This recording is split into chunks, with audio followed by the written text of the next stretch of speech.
2025 jadi tahunnya Pirelli Indonesia untuk tampil unjuk gigi balapan di ajang rally internasional. Mulai dari kancah Asia sampai dengan rally berstatus paling ganas di dunia, Rally Dakar 2026. Salah satunya oleh pembalap yang satu ini.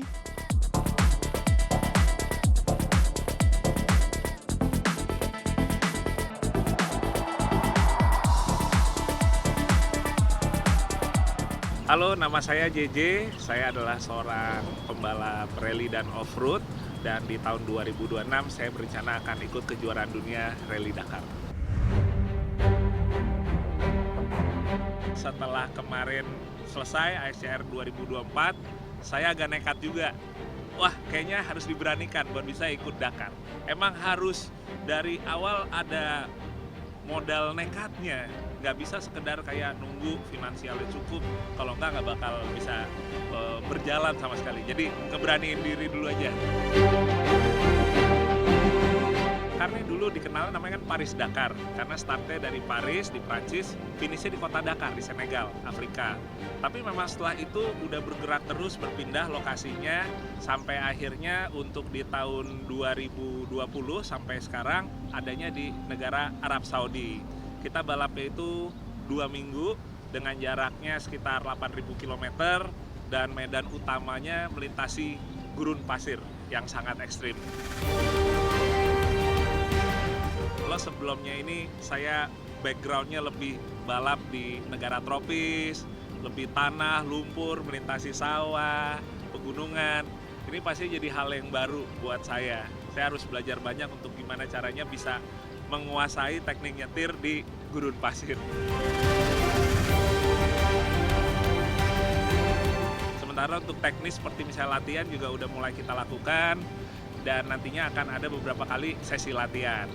Sementara untuk latihannya ini yang pertama nih masih di Indonesia, jadi kita latihannya di daerah Parangtritis, Jogja, karena kalau kita mau cari medan-medan seperti gurun pasir itu lebih sulit di Indonesia ya, jadi kita nggak terlalu banyak pilihan, kita memilih untuk latihannya di Parangtritis. Nantinya akan berlanjut lagi ke latihan berikutnya di Afrika, tepatnya di Gurun Sahara. Ya, jadi kurang lebih kayak gitu Mas, doain ya, semoga lancar nih Dakar 2026. Amin, good luck Om JJ. Thank you. Selain JJ, ada 2 Serikandi Rally Indonesia juga yang akan tampil di ajang Rally Asia Cross Country Rally Thailand Agustus 2025 ini. Lodi Natasha dan juga Sasti Laksamana.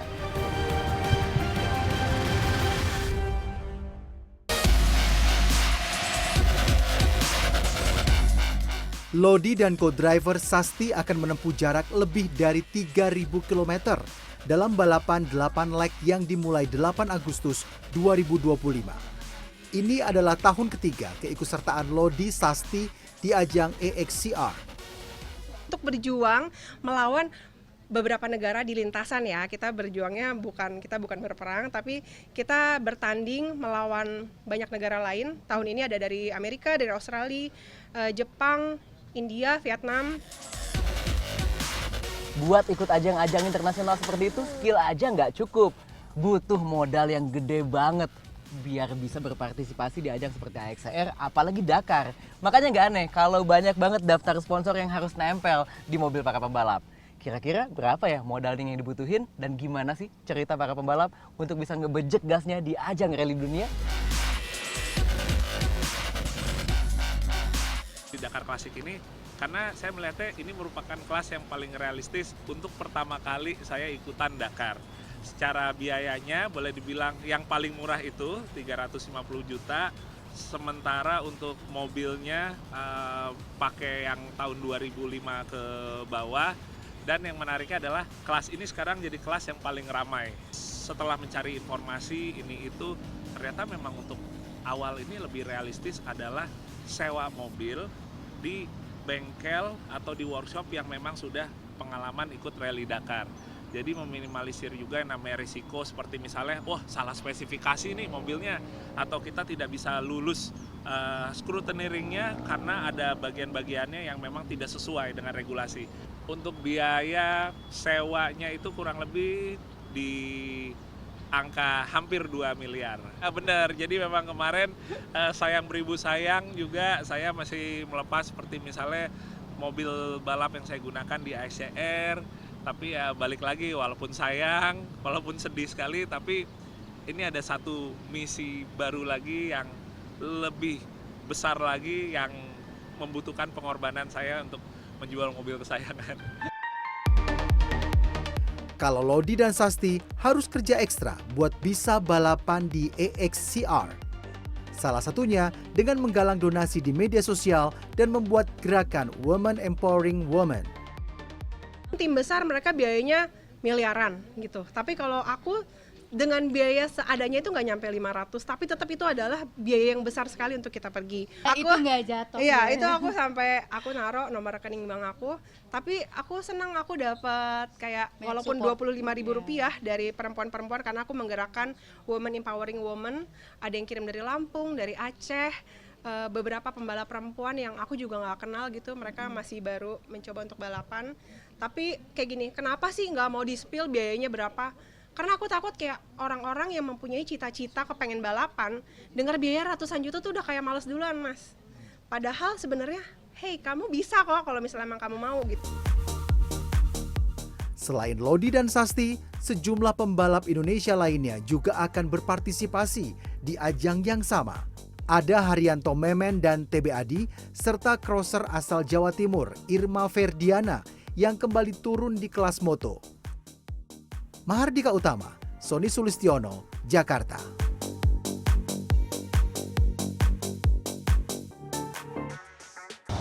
Halo, apa kabar? Saya Albi Pratama, selamat datang di CNN Indonesia Drive, tempat berita terbaru seputar dunia otomotif, mulai dari review mobil, motor, teknologi canggih, sampai dengan hal yang lagi panas banget diperbincangkan oleh Anda si paling otomotif. Di CNN Indonesia Drive edisi kali ini ada sejumlah informasi menarik yang bisa Anda saksikan. So, kalau gitu, start your engine and let's drive!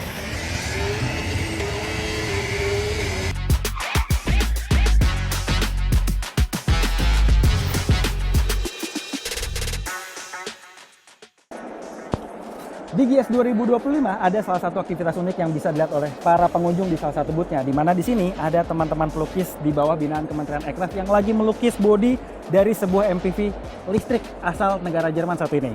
Artsy, menarik, dan unik ya. Nah, informasi yang satu ini juga nggak kalah unik. Penasaran seperti apa? Informasinya berikut ini.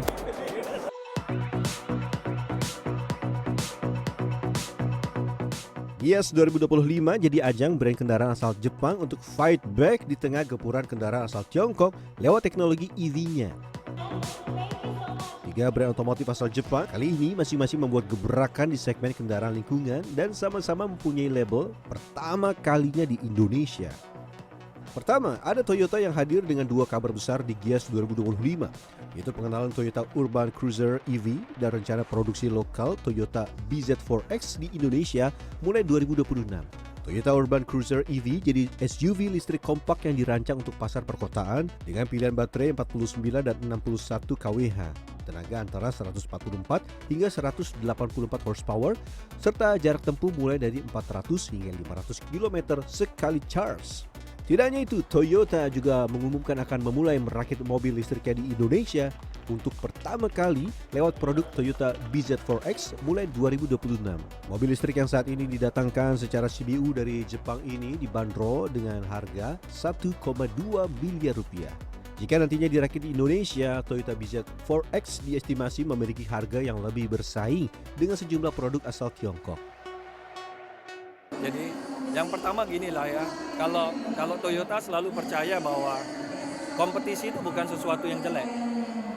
Ya, contoh paling gampang kalau kayak di sport, kalau kompetisinya semakin berat, biasanya atletnya akan makin lama latihannya makin lebih keras, gitu ya. Jadi itu yang pertama, kompetisi itu bukan sesuatu yang jelek. Dan sebenarnya bagus untuk customer Indonesia, dan kita berharap juga bagus untuk Indonesia. Karena dengan kompetisinya makin banyak, moga-moga industrinya juga makin tumbuh. Dengan industri makin tumbuh, maka Indonesia akan makin makmur lah, ada multiplier effect. Itu yang pertama, jadi kita nggak pernah anggap kompetisi itu jelek.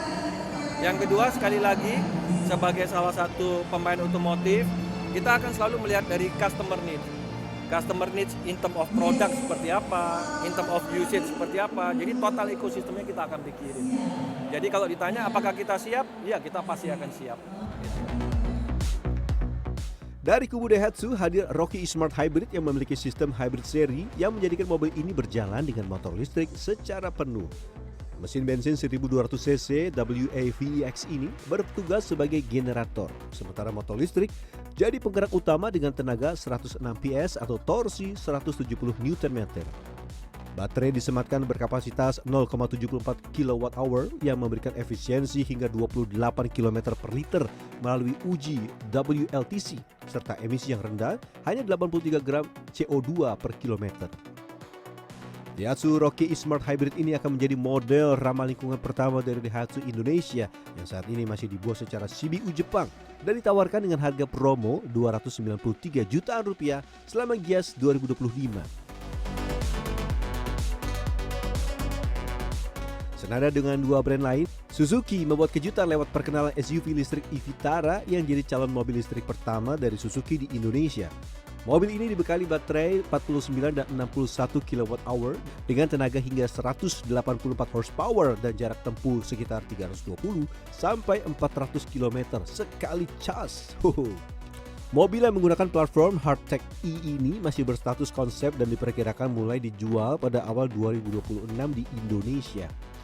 Menariknya, Suzuki e-Vitara ini merupakan saudara kembar dari Toyota Urban Cruiser yang dikembangkan oleh kedua pabrikan secara bersama-sama. Ya, Suzuki Promise ini menggunakan teknologi SHVS atau Smart Hybrid Vehicle by Suzuki, di mana teknologi hybrid ini akan membantu mengenerate additional tenaga dan juga mengganti kapasitas electricity ketika kendaraan ini sedang berhenti atau sedang idle.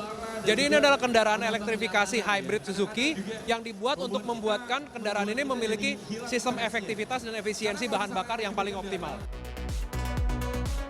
Nah, dari 3 pabrikan asal Jepang tadi, mulai dari Toyota, Daihatsu, Suzuki, semuanya udah kompak nih. Keluarin mobil-mobil dengan teknologi ramah lingkungannya untuk pasar otomotif di Indonesia. Kira-kira mereka semua bakalan berjaya nggak buat melawan dominasinya elektrifikasi Tiongkok yang terus-terusan datang sampai saat ini ke Indonesia.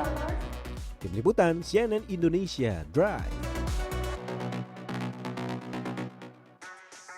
Bus antar kota yang melayani rute Medan sampai ke Karo di Sumatera Utara ini terkenal dengan gaya modifikasinya yang nyentrik banget. Dan di sini juga diandalkan oleh masyarakat karena mampu melibas jalanan pegunungan yang berkelok-kelok dengan baik. Tapi walaupun jadi andalan, bus ini kerap kali dapat kritikan karena dianggap sering ugal-ugalan dan membahayakan. Informasi selengkapnya tetap di CNN Indonesia Drive.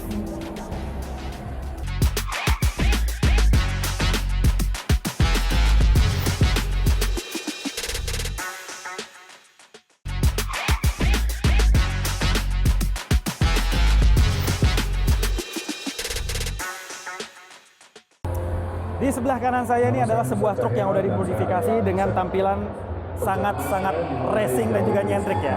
Nah, tapi ada yang nggak mau kalah nih. Di Sumatera Utara sana ada bus antar kota yang biasanya melayani rute perjalanan dari Medan sampai ke Karo, juga memodifikasi unit busnya agar tampil nyentrik dan terkesan racing juga. Bus ini juga jadi andalan masyarakat yang ada di sana untuk melakukan perjalanan melintasi jalur berkelok di tengah pegunungan. Nah, tapi walaupun tetap jadi andalan, mobil ini seringkali dapat kritikan karena sering bawanya ugal-ugalan dan agak membahayakan. Nah, informasi selengkapnya berikut ini.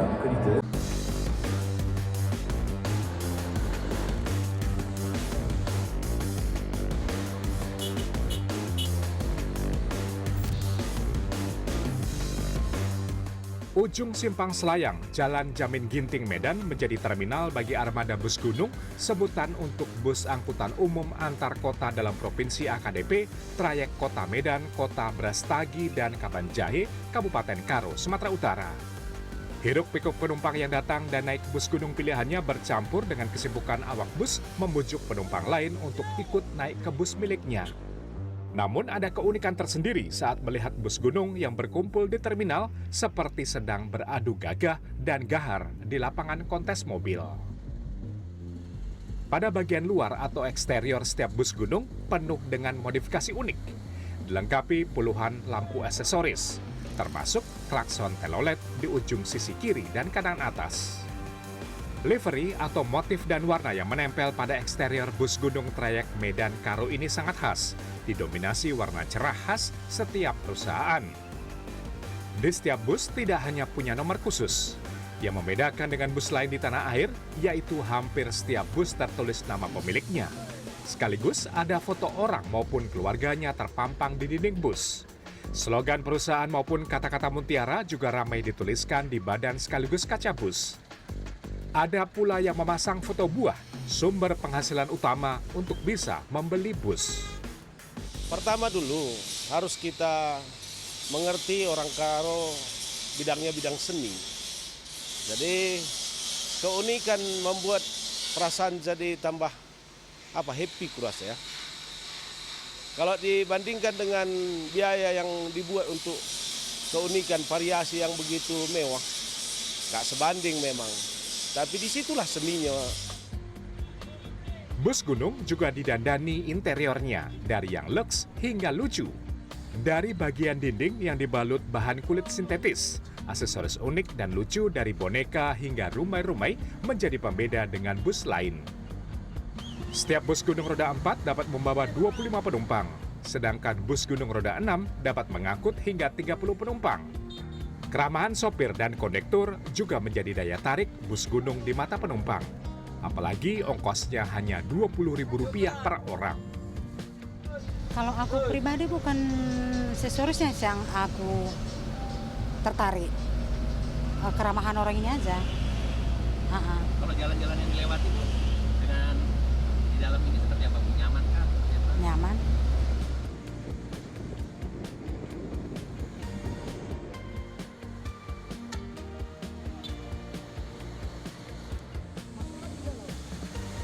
Salah satu pengemudi bus gunung yaitu Agustinus Sembiring. Di usianya ke-56 tahun, membuatnya paham betul jalanan Medan Karo, sehingga dapat membawa bus tetap melaju kencang dengan penumpang tetap nyaman saat melintasi tikungan berkelok. Oh, itu keahlian memang bukan ada Pak, coba kita pakai insting aja Pak. Soalnya ya namanya jalan pegunungan ya mobil lalu lalang kan banyak Pak, ada yang masih belajar apa gitu, jadi kita yang udah senior gitu kita maklumin aja. Begitu pula dengan Aris Sembiring. Meski sesekali harus berebut penumpang di jalan, ia tetap memiliki banyak kawan di terminal. Ada, tiap-tiap tikungan itu kita harus hafal di mana letak biar penumpang itu tidak merasa terganggu dan nyaman di dalam. Kita harus mengambil celahnya di dalam tikungan itu, kita harus teliti di mana biar dia enak di dalam. Kesuksesan bus gunung Medan Karo juga dipengaruhi kondektor yang andal. Piawai dalam menggait penumpang di sepanjang perjalanan, juga rajin naik dan turun untuk menyusun barang. Sedikitnya melakukan perombakan badan bus. Setiap pemilik mobil harus merogoh kocek 100 hingga 400 juta rupiah. Bahkan tembus 800 juta rupiah untuk membangun mobil super gagah.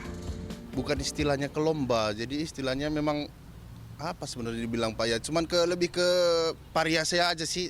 Istilahnya biar nggak terlalu ngikutin mobil yang lain, makanya dibuat berbeda-beda aja. Menumpang bus gunung ternyata tidak hanya dilakukan dengan duduk santai di dalam bus. Sebagian penumpang menemukan sensasi menikmati perjalanan dengan naik di atap bus. Namun hal ini tidak direkomendasikan. Meski tidak direkomendasi, anak-anak muda memang suka memilih duduk di atas bus ini karena melihat pemandangan dan udara yang sejuk.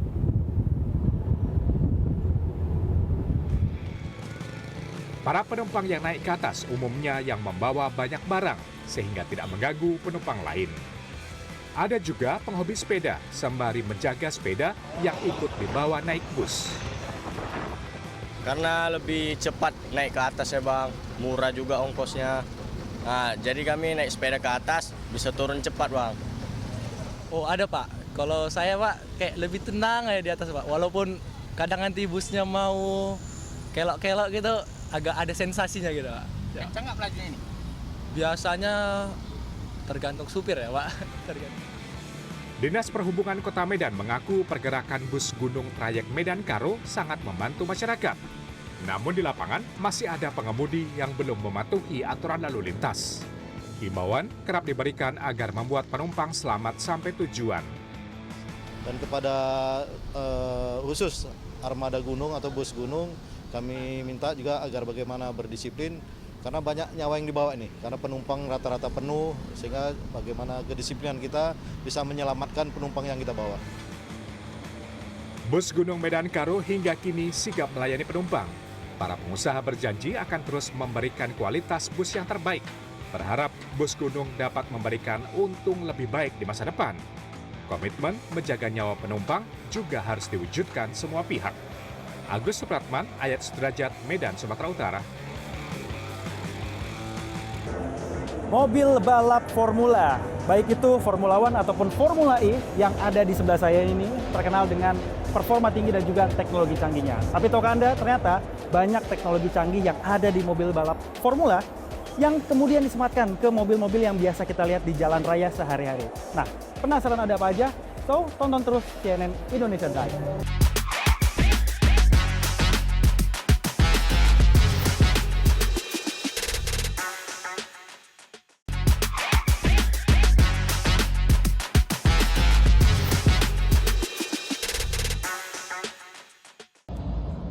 Mobil balap Formula One seperti yang kita tahu itu dikenal banget dengan kecanggihan fitur teknologi yang terus dikembangkan ya seiring berjalannya tahun masa ke masa. Kayak misalnya pedal shift transmission yang ada di Formula One kini udah disematkan juga ke mobil-mobil yang bisa kita rasakan ataupun kita lihat sehari-hari. Nah, pedal shift ini gunanya adalah untuk mempercepat proses perpindahan gigi. Terus, teknologi Formula One lain yang disematkan ke mobil jalan raya salah satunya adalah spoiler untuk aerodinamika supaya mobil bisa melaju tanpa ada hambatan angin. Belum lagi ada beberapa part lainnya seperti pengereman, lalu part karbon, dan juga sistem keselamatan yang disematkan juga ke mobil-mobil jalan raya seperti misalnya mobil sport ataupun mobil keluarga. Nah, berikut liputannya. Bicara soal perkembangan dunia otomotif emang nggak akan pernah ada habisnya. Apalagi kalau kita bicarain soal teknologi masa depan kendaraan yang terus menjawab tantangan perkembangan zaman. Tapi jumpa kita di CNN Indonesia Drive harus usai dulu di sini.